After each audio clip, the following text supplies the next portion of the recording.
നമസ്കാരം. തല്ലുകേസിൽ പ്രതിയായതിനു പിന്നാലെ ഒളിവിൽ പോയ തിരുവനന്തപുരം കോർപ്പറേഷനിലെ വാഴ്വോട്ടുകോണം ഡിവിഷനിൽ നിന്നുള്ള ബി.ജെ.പി. Councillor R. സുഗതനെ പിടികൂടാത്തതിൽ പ്രതിഷേധിച്ച് ഡിവിഷന്റെ വിവിധ ഭാഗങ്ങളിൽ ഫ്ലെക്സ് ബോർഡുകൾ സ്ഥാപിച്ച് ഡിവൈഎഫ്ഐ. കൗൺസിലറെ കാണാനില്ലെന്ന പരിഹാസവുമായി CPM രംഗത്തെത്തിയിരുന്നു. കഴിഞ്ഞ ഒരു മാസമായി ഇയാൾ ഒളിവിലാണെന്ന് പോലീസും സ്ഥിരീകരിക്കുന്നുണ്ട്. സംഭവം വലിയ രാഷ്ട്രീയ വിവാദമായി മാറിയിരിക്കുകയാണ്.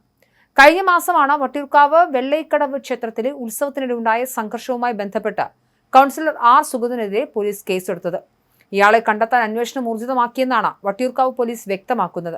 എന്നാൽ പോലീസ് ഒളിവിലാണെന്ന് പറയുന്ന കൗൺസിലർ സാമൂഹിക മാധ്യമങ്ങളിൽ ഇപ്പോഴും അതീവ സജീവമാണ് എന്നതാണ് കൗതുകകരം. വെള്ളൈക്കടവ് ക്ഷേത്രത്തിലെ ഭക്തിഗാനമേളയ്ക്കിടെ ഉണ്ടായ ബഹളമാണ് കേസിലേക്ക് നയിച്ചത്. ഗാനമേള തടസ്സപ്പെടുത്താൻ നോക്കിയവരെ തടയുക മാത്രമാണ് സുഗതൻ ചെയ്തതെന്നാണ് BJP നേതാക്കളുടെ വിശദീകരണം. എന്നാൽ CPM പ്രവർത്തകരെ കൗൺസിലറും സംഘവും ബോധപൂർവം ആക്രമിച്ച് പരിക്കേൽപ്പിക്കുകയായിരുന്നു എന്നാണ് ഇടതുപക്ഷത്തിന്റെ മറുവാദം. സംഭവവുമായി ബന്ധപ്പെട്ട് വട്ടിയൂർക്കാവ് പോലീസ് രജിസ്റ്റർ ചെയ്ത കേസിൽ 1-ാം പ്രതിയാണ് കൗൺസിലർ സുഗതൻ. ഈ കേസിലെ 4-ാം പ്രതിയും BJP പ്രവർത്തകനുമായ സന്തോഷിനെ പോലീസ് നേരത്തെ അറസ്റ്റ് ചെയ്തിരുന്നു. അതിനിടെ അറസ്റ്റ് ഒഴിവാക്കാനായി സുഗതൻ സമർപ്പിച്ച മുൻകൂർ ജാമ്യാപേക്ഷ കോടതി തള്ളുകയും ചെയ്തു. പോലീസും രാഷ്ട്രീയ എതിരാളികളും തിരയുമ്പോഴും സുഗതൻ തന്റെ സോഷ്യൽ മീഡിയ അക്കൗണ്ടുകൾ കൃത്യമായി കൈകാര്യം ചെയ്യുന്നുണ്ട്. ഡിവിഷനിലെ വികസന കാര്യങ്ങളും വിവിധ പദ്ധതി ആനുകൂല്യങ്ങളെക്കുറിച്ചുള്ള വിവരങ്ങളും അടങ്ങുന്ന പോസ്റ്റുകൾ 2 ദിവസം മുൻപ് വരെ അദ്ദേഹം ഫേസ്ബുക്കിൽ പങ്കുവച്ചിട്ടുണ്ട്. നേരിട്ട് ഡിവിഷനിൽ കാണാനില്ലെങ്കിലും കൗൺസിലർ സൈബർ ലോകത്ത് സജീവമായി തുടരുന്നത് പോലീസിനും തലവേദനയാണ്. അതിനിടെ കൗൺസിലർക്കെതിരെ അതിരൂക്ഷമായ വിമർശനവും പരിഹാസവുമായി CPM ഡിവൈഎഫ്ഐയും പരസ്യമായി രംഗത്തെത്തി.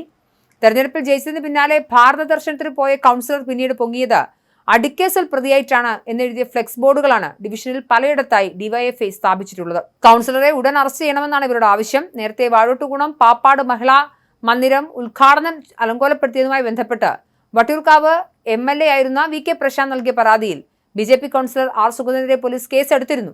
MLAയുടെ കാർ സുഗതൻ തടയുകയും വേദിയിലിരുന്നവരെയും മൈക്ക് ഓപ്പറേറ്റർമാരെയും ഭീഷണിപ്പെടുത്തുകയും ചെയ്തെന്നാണ് പരാതി. നിർമ്മാണം പൂർത്തിയാകാതെ കെട്ടിടത്തിന്റെ ഉദ്ഘാടനം നടത്താൻ അനുവദിക്കില്ലെന്ന് പറഞ്ഞ് BJP കൗൺസിലറുടെ നേതൃത്വത്തിൽ പ്രതിഷേധമുയർന്നതോടെ ഉദ്ഘാടന ചടങ്ങിൽ നിന്നും ആരോഗ്യവകുപ്പ് മന്ത്രി വീണ ജോർജ് വിട്ടുനിന്നിരുന്നു. എന്നാൽ തർക്കങ്ങൾക്കിടയിലും VK പ്രശാന്ത് MLA കെട്ടിടത്തിന് ഉദ്ഘാടനം നിർവഹിച്ചു.